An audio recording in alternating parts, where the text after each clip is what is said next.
नमस्कार, मैं हूं प्रदीप और आप थिंक 360 का स्पेशल पॉडकास्ट कार्यक्रम देख रहे हैं। आज हमारे साथ स्टूडियो में है एक खास मेहमान।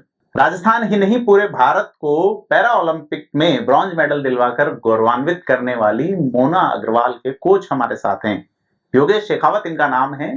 अब योगेश शेखावत किसी परिचय के मोहताज तो नहीं है, लेकिन फिर भी रूबरू होंगे, कहानी जानेंगे क्या है मोना अग्रवाल की कोचिंग की कहानी और क्या है मोना अग्रवाल के कोच की कहानी। सर, बहुत स्वागत आपका हमारे स्टूडियो में। Thank you sir. बहुत बहुत धन्यवाद आपका कि जो आपने मोना के ऊपर बात की और आज पूरा देश गौरवान्वित है मोना के ऊपर। और उसने बहुत ही कम समय में जी। देश को ब्रॉन्ज मेडल दिलवाया है कि इतने कम समय में किसी ने भी ओलंपिक में जो मेडल नहीं जीता है उसके जो स्पोर्ट्स कैरियर के अंदर। जी। जी। क्या ऐसा सुनने में आया कि 2 साल पहले वो लड़की आपके पास आई, एक लड़की जो पोलियो से ग्रसित हैं, जिसके जो पैरों का या वो हिस्सा है शरीर कमर के नीचे का वो मतलब वैसा नहीं है जैसा सामान्य लोगों का होता है, सामान्य स्पोर्ट्स पर्सन का होता है, और वो शूटिंग करने आती है 2 साल पहले। क्या कहानी क्या है, बताएं सर। सर एक्चुअली ये 2-2.5 साल पहले की बात है, मे बी 2021 लास्ट की बात है। अच्छा, 3 साल पहले की। जी हाँ, 2.5-3 साल के समथिंग टाइम हो गया है। तो मोना हमारे पास में आती है एकेडमी में, एक लेवल स्पोर्ट्स शूटिंग एकेडमी संचालित करते हैं हम लोग, मैं कोच हूँ वहाँ पे। जी। तो मोना वहाँ पे आई और उन्होंने कहा कि सर मेरे को गेम करना है और मैं इंडिविजुअल गेम करना चाहती हूँ और पहले से ही मैं गेम करती हूँ, लेकिन उनमें मुझे लग रहा है कि मैं इतना अच्छा परफॉर्म नहीं कर पा रही हूँ, तो मेरे को शूटिंग करना है। जी।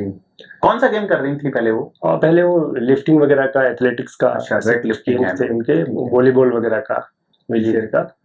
तो उस समय फिर मोना हमारे पास में आई तो हमारी बातचीत हुई। तो मोना को जैसे बताया मैंने कि भाई शूटिंग का गेम है और इसमें एक्चुअली टाइम देना पड़ता है, हमें थोड़ा टाइम ज़्यादा लेता है ये गेम। तो उसने कहा कि सर मेरे को कोई प्रॉब्लम नहीं है, बस मेरे को तो अच्छा रिजल्ट लाना है। आप मेरे को बताओगे वैसे मैं करूँगी, लेकिन मेरे को अच्छा रिजल्ट चाहिए। तो हमारी बातचीत हुई तो मैंने देखा कि उसमें काफ़ी डेडिकेशन है गेम को लेके और काफ़ी मोटिव है और मेंटली काफ़ी स्ट्रॉन्ग है। जी। तो बस फिर तब से ही उन्होंने स्टार्ट किया। तो सर, ये बंदूकें-वंदूकें आपकी बहुत महँगी होती है, ये खेल जो है, शूटिंग जो है, कैमरे वाली शूटिंग भी इतनी महँगी पड़ती है सर, तो आप तो ये पिस्तौल वाली करते हैं। कट्टे-वट्टे आप रखते नहीं होंगे वैसे? जी, नहीं, इसमें कट्टे-वट्टों का कोई काम नहीं है। जी। एक्चुअली शूटिंग गेम कॉस्टली तो है थोड़ा, जी। क्योंकि इसमें जो भी यूज़ होता है वो सब एक स्टैंडर्ड का जो इक्विपमेंट है वो यूज़ होता है, जो हम ओलंपिक लेवल के जो इक्विपमेंट हैं, वेपन्स हैं, वो सब वही रखते हैं। और ये मोस्टली ज़्यादातर चीज़ें जो बाहर से इम्पोर्ट करके मँगवाई जाती है, इसलिए थोड़ा-सा कॉस्टली है ये चीज़ें। जी। तो कैसे ऐसा बताते हैं कि भई मिडिल क्लास फैमिली की लड़की हैं, कैसे मैनेज हुई चीज़ें? आपकी फीस, कोचिंग फीस भी तो बहुत भारी होती होगी सर, जिस तरह से आप एकेडमी चला रहे हैं जयपुर जैसे शहर में। कैसे मैनेज की ये चीज़ें? सर एक्चुअली जब मोना से फर्स्ट टाइम मेरी बात हुई, तो उन्होंने क्लियर मेरे को बोला कि सर मेरे को गेम करना है और मैं इतनी फाइनेंशियल स्ट्रॉन्ग नहीं हूँ, लेकिन मेरे को करना है और अच्छे से करना है। तो वो एक सामने जो भी कोई प्लेयर आता है उसकी एक्चुअली विल पावर जब दिखाई देती है ना, जी। तो अब हमारा आँखों तो में चमक होती है जी, कभी? जी, बिल्कुल। तो हमारा तो काम है कि भई हम किसी को बिल्कुल आगे ले जाएँ, उसकी हेल्प करें। तो मैंने मोना को बोला कि सब टेंशन छोड़ो, अगर गेम करना है तो अपने गेम पे फ़ोकस करो, बाकी सब चीज़ें हम देखेंगे, जितना हमसे होगा जी। हम सपोर्ट करेंगे। तो एक्चुअली क्या है कि फीस वगैरह हमने कभी मोना से कुछ लिया नहीं और एक अच्छे मतलब प्लेयर की तरह उसने हमारे साथ में चीज़ें सीखी हैं। तो हमसे जितना हुआ उतना हमने उनके लिए किया और वही सब चीज़ें काफ़ी डेडिकेटेड थी। तो इन्हीं सब चीज़ों को लेकर के, सपोर्ट को लेके आपस में, क्योंकि मोना का फैमिली बैकग्राउंड इतना स्ट्रॉन्ग नहीं है और हालाँकि वो गवर्नमेंट जॉब में हैं, बट वो जॉब उनकी स्पोर्ट्स कोटे से मिली हुई थी। अभी सचिवालय में एलडीसी के पद पे हैं वो। जी। तो लेकिन 2 साल जो डेपुटेशन वाला पीरियड होता है उसमें सैलरी भी इतनी ज़्यादा नहीं होती है और शूटिंग में थोड़ा खर्चा ज़्यादा आता है। जी। और वैसे उनको फैमिली भी चलानी है, 2 बच्चे हैं मोना के छोटे, एक 5 साल का, एक 3 साल की बेटी है। जी। तो एक्चुअली ये सब चीज़ें सब देखते हुए तो खर्चा इतना वहन करना उनके सही में बस में नहीं था। तो हम लोगों से जितना सपोर्ट हुआ, जो भी कोचिंग फीस थी हमारी, जो उनको हम अपनी तरफ से जो उनकी सपोर्ट कर सकते थे, वो हमने सब किया। जी। और आज वो रिजल्ट पूरी दुनिया के सामने है। कि उन्होंने बहुत ही कम समय में इतना अच्छा रिजल्ट दिया। तो हमें बड़ी खुशी होती है कि हमने चलो किसी का सपोर्ट किया और एक प्लेयर हमें ऐसा मिला जो कि फुल डेडिकेटेड था अपनी सब चीज़ों को लेके। उसको सिर्फ और सिर्फ अपने गेम पे फोकस था उसका। सारी चीज़ें 7 से 8 घंटे, कभी-कभी 9-9 घंटे उसने कंटिन्यू अपनी प्रैक्टिस को दिया है, जिस वजह से आज उनका रिजल्ट दुनिया के सामने है। जी, इतने लंबे समय तक जब बच्चा शूट करता है, तो आपके पास खूब आते होंगे स्टूडेंट, तो झुंझला नहीं जाते लोग लगातार फायर्स की आवाज़ और ये वो? नहीं, ऐसा कुछ नहीं। देखो, स्पोर्ट्स में काफ़ी सारी चीज़ें होती हैं। स्पोर्ट्स एक्चुअली एक आदमी को या एक बच्चे को या पर्सन को फुल मैच्योर बना देता है। काफ़ी सहन शक्ति स्पोर्ट्स से आती है, सहनशीलता आती है। तो ये तो चीज़ है। और दूसरा, शूटिंग तो एक ऐसा गेम है कि इसके अंदर फ़ोकस करना पड़ता है आपको। यदि आपको गुस्सा आता है या फिर आप झुँझलाहट भरी है आपके अंदर, तो आप ये गेम कर ही नहीं सकते हो। बहुत पेशेंस रखना पड़ता है इसमें। जी। तो ऐसी चीज़ें नहीं आती। इससे तो माइंड और स्ट्रॉन्ग होता है, शार्प होता है माइंड। आप चीज़ों को सहन करना सीखते हैं, आपस में कोऑपरेशन सीखते हैं, एक-दूसरे के साथ में तालमेल अनुशासन आता बिठाना है, सीखता अपने है। प्रति फुल्ली ईमानदारी। डिसिप्लिन हो जाता है एक प्लेयर। जी। तो जिस तरह से एक लड़की जो कि अ, फिज़िकली दिव्यांग है और उनका मेंटल स्टेटस जैसे कि एक सरकारी नौकरी में है, ठीक है। लेकिन कब उन्होंने तय किया कि ओलंपिक जो है वो मेरा लक्ष्य है?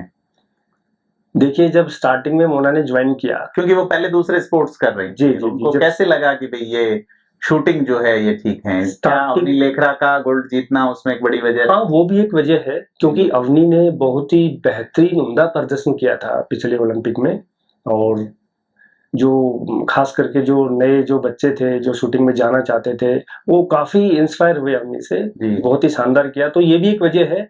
और दूसरा ये कि जब मोना आई तो उन्होंने बोला कि मेरे को इस हिसाब से करना है कि मैं जो कुछ एक अच्छा बड़ा करूँ। तो ये बड़ा करने की भी जो उनके दिल के अंदर एक इच्छा थी। और फिर उस बात को लेके हमने आपस में बात की, तो मैंने मोना को बोला कि आपको 3 साल देने पड़ेंगे, क्योंकि शूटिंग टाइम माँगती है, तो आपको कम से कम 3 साल देने पड़ेंगे। तो उसने कहा कि ठीक है सर, 3 साल आपको दिए और आप मेरे को गाइड करो और मेरे को वो चीज़ें करनी है, बट मेरे को रिज़ल्ट चाहिए। तो हम लोगों ने मिलके काम किया। तो आज 3 साल तो छोड़ो, 3 साल से बहुत पहले 2 ढाई साल के अंदर ही मोना ने ओलंपिक में ब्रॉन्ज मेडल जीत के अपना जो प्रॉमिस था वो मतलब वादा जो था उनका पूरा किया उन्होंने। सर, स्पोर्ट्स राजस्थान में काफ़ी अच्छा बढ़ रहा है। आप बेसिकली हरियाणा से हैं जी। और हरियाणा तो ख़ैर स्पोर्ट्स का गढ़ है। तो एक चीज़ ये देखने को आती है कि राजस्थान में या गवर्नमेंट्स सफलताओं में इन्वेस्ट करती है। सक्सेस हो गया फिर अवार्ड देंगे। पहले जो है वो कहाँ ठहरती है सुविधाएँ? आपने as a coaching academy support किया, लेकिन क्या वाक़ई में गवर्नमेंट ऐसे बच्चों को जिनकी आँखों में चमक होती है, जिसको आप देख लेते हैं, उन तक पहुँचती हैं सरकारी सिस्टम? सर देखिए, सरकार ने नीतियाँ तो काफ़ी बना रखी हैं और अभी राजस्थान की पॉलिसी भी काफ़ी अच्छी चल रही है। लोगों को जॉब भी दी है स्पोर्ट्स पर्सन्स को। आउट ऑफ 10 पॉलिसी में काफ़ी स्पोर्ट्स पर्सन थे जिनको जॉब भी दी है। बट ये आपकी बात ये भी सही है कि कुछ चीज़ें बहुत बाद में मिलती हैं, जो कि उनको बहुत पहले मिलनी चाहिए। अगर यदि एक स्पोर्ट्स पर्सन को जब वो कोई भी गेम स्टार्ट करता है और अच्छा कर रहा होता है, अगर उस टाइम पे उसको एज़ ए सरकारी सुविधाएँ दी जाएँ, तो वो बहुत जल्दी बहुत बेहतर कर सकता है। लेकिन ये शायद अपने यहाँ का नहीं, हर जगह का सिस्टम है कि जब बच्चा मेडल लेके आ जाता है, तब लोगों को पता चलता है या तब उसको देने वाले आते हैं सामने। एक्चुअली जब उसको ज़रूरत होती है, तब इतना सपोर्ट नहीं मिल पाता जितना उनको चाहिए। जी। तो क्या मानते हैं सिस्टम में कैसे बदलाव हो सकता है? क्योंकि यहाँ ओलंपिक में सिल्वर जीतने वाले जो राज्यवर्धन सिंह राठौड़ हैं, 2004 एथेंस ओलंपिक में सिल्वर जीता था, वो अब स्पोर्ट्स मिनिस्टर हैं यहाँ के। कैसे देखते हैं वही शूटिंग आप शूटिंग करवाते हैं, क्या उम्मीद रखते हैं आप? और राठौड़ साहब तो खुद एक ओलंपिक में मेडलिस्ट हैं जी। और वो भी शूटिंग से। तो उम्मीदें तो काफ़ी सारी हैं और अभी कुछ चीज़ें परिवर्तन पिछले कुछ सालों से हो भी रहा है गेम्स को लेके। वो काफ़ी सारी योजनाएँ चलाई जा रही हैं। अभी एक रूट लेवल से बच्चों को तैयार किया भी जा रहा है। जी। सरकार उस पे भी काम कर रही है। सरकार का मोटिव तो अच्छा है और अभी देखो आगे हो सकता है कि और अच्छा चले सिस्टम। और पिछले कुछ टाइम से काफ़ी मेडल्स भी आ रहे हैं। अभी आप इसी शूटिंग के पैरा ओलंपिक को ले लेते हैं। गर्ल्स में 2 ही लड़कियां गई थी पैरा ओलंपिक में और दोनों राजस्थान की, वो भी जयपुर की, अवनी लेखरा और मोना अग्रवाल। तो चीज़ें तो बढ़ रही हैं धीरे-धीरे, अच्छा है और अभी स्पोर्ट्स में काफ़ी अच्छा चल भी रहा है, कुछ नीतियाँ बनाई हैं। वो अच्छी हैं। काफ़ी लोगों को आउट ऑफ टर्न पॉलिसी से जॉब भी मिली है, सी ग्रेड से ए ग्रेड तक की जॉब भी दी गई है सरकार के द्वारा, और टैलेंट सर्च वगैरह के भी काफ़ी प्रोग्राम्स चल रहे हैं। तो अभी चीज़ें तो बदलाव तो है पहले से, और हम भी यही उम्मीद करते हैं कि ये चीज़ें अच्छी और अच्छी चले आगे। जी। सर, आप सेना में रहे, भारतीय सेना के जवान, लंबे समय तक आपने सेना में नौकरी की, वहां भी शूटिंग की। क्या लगता है आपकी कोचिंग जिसने एक ओलंपिक लेवल की सफलता हासिल की है, उसमें किसका बड़ा रोल है, सेना के अनुशासन का या आपके डेडिकेशन का? सर देखिए, एक्चुअली मैं आज जो भी कुछ हूँ वो सिर्फ सेना की वजह से ही हूँ। सेना का तो रोल जब तक हम जिएंगे तब तक रहेगा ही रहेगा हमारी लाइफ में, क्योंकि सेना के अंदर कोई भी आदमी हो वो फुल डिसिप्लिन्ड होता है। उसको अपने काम को बेहतर करने का तरीका और जिम्मेदारियां निभाने का तरीका, सारी चीजें अच्छी तरह से सिखाई जाती है। दूसरा, फिर जो स्पोर्ट्स पर्सन खुद जो सीखने वाला होता है उसकी भी इच्छा अच्छी होनी चाहिए, उसका भी इंटरेस्ट अच्छा होना चाहिए, और ये चीजें मिलजुल के ही फिर एक अच्छा रिजल्ट दे पाती है। जी। सर, जैसे अपन आर्मी की बात कर रहे हैं, कितने साल आपने नौकरी की? सर मैंने 16 साल 2 महीने सेना को दिए हैं। जी। और अब आप अपनी एकेडमी चला रहे हैं? जी जी। कितने बच्चे आते हैं एकेडमी में? सर यही 25-30 बच्चे रहते हैं एकेडमी में जी, और इसमें काफी 9-10 साल की एज से लेके बच्चे, और फिर कोई एज लिमिट नहीं है, 50 साल तक के भी हैं हमारे पास जो शूटिंग करते हैं। तो हर एज कैटेगरी के बच्चे आते हैं। अब तो सर शूटिंग का गजब का क्रेज बना है, हमें मैन ओलंपिक में भी मेडल आए हैं, मनु भाकर लाई हैं इस बार। उससे पहले अभिनव बिंद्रा से गोल्ड की शुरुआत हुई, राज्यवर्धन राठौड़ रजत लाए। राजस्थान के ही महाराजा करणी सिंह के नाम से नेशनल शूटिंग रेंज है दिल्ली में। जी बिल्कुल बिल्कुल। एक चीज ये है कि आपने एक शब्द का इंपोर्ट करनी पड़ती है गन्स जी, ये मुझे जमी नहीं, मेक इन इंडिया चल रहा है, हम क्यों नहीं बना सकते ये चीजें? सर अब ये तो देखो, एक्चुअली इसके बारे में तो डीपली हम भी नहीं कुछ बता सकते, क्योंकि ये एक ऐसा बहुत महंगी है। अगर भारत में बनेगी, आईफोन बन रहा है तो भारत में अगर बनती है तो बहुत ही ज्यादा बेनिफिट होगा हमारे जो शूटिंग स्पोर्ट्स को, क्योंकि कई बार काफी परेशानियां भी आती हैं, पैसा भी ज्यादा लगता है, और हर इंसान इस जो थोड़ी सी महंगे गेम की वजह से इस गेम में आ भी नहीं पाता है, क्योंकि खर्चा तो करना ही पड़ता है। गन वगैरह इंपोर्ट करवाते हैं तो उसमें खर्चा होता है। तो अगर ये चीजें यहाँ पे बने तो मैं तो कहता हूँ कि शूटिंग का जो सिस्टम है वो और बेहतर होगा यहाँ पे हमारे शूटरों के लिए। ये जो फायर आर्म शूटिंग आप बताते हैं सर, कि जिसमें फायर आर्म्स होते हैं, जिनमें लाइसेंस से बंदूकें जो होती है, चाहे पिस्टल हो चाहे राइफल हो, जी जी, तो ऐसे लोग नहीं आते आपके पास एकेडमी में कि सर हमारा रजिस्ट्रेशन कर दो, हमें लाइसेंस मिल जाएगा, एक खेल ये भी चलता है? नहीं सर, देखो ऐसे एक्चुअली एक दो गलती से कोई आता भी है, लेकिन हम आते तो होंगे। हाँ बिल्कुल आते हैं, लेकिन हम भी उनको समझाते हैं कि भाई ये यहाँ पे लाइसेंस नहीं मिलता है, और क्योंकि इन चीजों के लिए आपको तपस्या करनी पड़ती है, और ये लाइसेंस वगैरह ऐसा अगर कोई आता है तो हमें पता चल जाता है कि भाई ये किस वजह से आ रहा है। तो हम सिर्फ उनको ही अपनी एकेडमी में लेते हैं जो सही में गेम करने के लायक होते हैं, गेम करने के लिए आते हैं। जी। तो अभी जैसे आप बता रहे हैं 25-30 बच्चे आ रहे हैं, कितने बच्चे ऐसे हैं जो कि दिव्यांग हैं, फिजिकली चैलेंज्ड हैं, वो लोग जो आगे बढ़ना चाहते हैं, सपोर्ट की जरूरत है, संवाद में कहाँ कमी है? आपका लगता है एकेडमी ही भोग दे या सरकार की ओर से कुछ आए? सर मेरे पास में भी 8-10 बच्चे कम से कम ऐसे हैं जो कि पैरा कैटेगरी के हैं, फिजिकली चैलेंज। हाँ फिजिकली चैलेंज्ड हैं, और वो सभी अच्छा कर रहे हैं वैसे तो, लेकिन किसी किसी की परिस्थितियां होती हैं, कोई अपना पैसा खर्च नहीं कर पाता बेचारा वहां तक जाने के लिए, तो हमसे जितना सपोर्ट होता है हम उतना करते हैं, लेकिन हम भी एक लिमिट तक सपोर्ट कर सकते हैं, क्योंकि हमारे पास भी इतना सब चीजें नहीं है कि भाई हम सब चीजें प्रोवाइड करवाएं, बट हम रास्ता बताते हैं, सरकारें भी कुछ मदद कर रही हैं। तो ये चैलेंज तो आता है उनके साथ में, क्योंकि एक तो वो डिसेबल है, दूसरा फिर पैसे की कमी रहती है, और ये चीज ऐसा नहीं है कि भी ये गेम कि आप कम से कम पैसे में इस गेम को चला सको, तो प्रॉब्लम तो आती है हमको। कारतूस भी महंगे आते हो? जी बिल्कुल जी। और फायर आर्म तो और भी महंगे होते हैं। फायर आर्म्स के लिए तो देखो उनको बहुत सारी दिक्कतें उठानी पड़ती हैं। फर्स्टली तो फायर आर्म्स जब तक आपके पास पर्सनल नहीं है तो आप प्रैक्टिस कर नहीं सकते हो। जी। हाँ, अभी जो राजस्थान राइफल एसोसिएशन के पास में गन्स हैं तो वहाँ से उनको प्रोवाइड की जाती है, प्रैक्टिस के लिए मिलती हैं, लेकिन वहाँ पे इतनी दूर जाना, फिर जाके प्रैक्टिस करना, उसमें सारी चीज़ें, तो जो आम जो प्लेयर है जो ये सोचे कि भाई जिसकी आमदनी कम है उनके फैमिली की, परिवार की, तो उनके लिए बहुत कठिनाई है इस गेम में।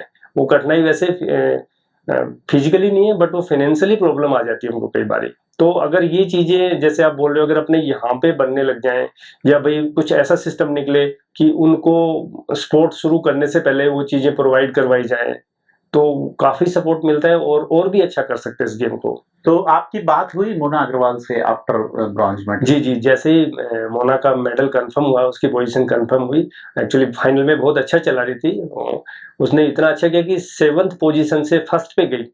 बट वो तो गेम है कि उस दिन किसका टाइम अच्छा रहता है, किसका लक साथ देता है। फाइनल्स में हम कंफर्म नहीं कर सकते अपना कोई भी पहले से। तो जैसे उसका मेडल ब्रॉन्ज कंफर्म हुआ, तो कंफर्म होते ही फोन आ गया था मेरे पास में, और उन्होंने बोला कि सर जो प्रॉमिस मैंने आपसे किया था वो मैंने मेरा पूरा करके दिखाया है। जी, तो बड़ी खुशी का मतलब वक्त था वो, कि भाई एक जो जिसको हमने सिखाया, और वो हमें एक तरह से देखा जाए तो हमारी गुरु दक्षिणा थी वो, कि भाई इतने कम टाइम में हमारा जो प्लेयर है वहां पे जा रहा है, और फिर ऐसे मेडल जीत के फिर हमारे को वो खुशी का जो पल है, वो एक अलग ही क्षण होता है वो। जी जी बिल्कुल।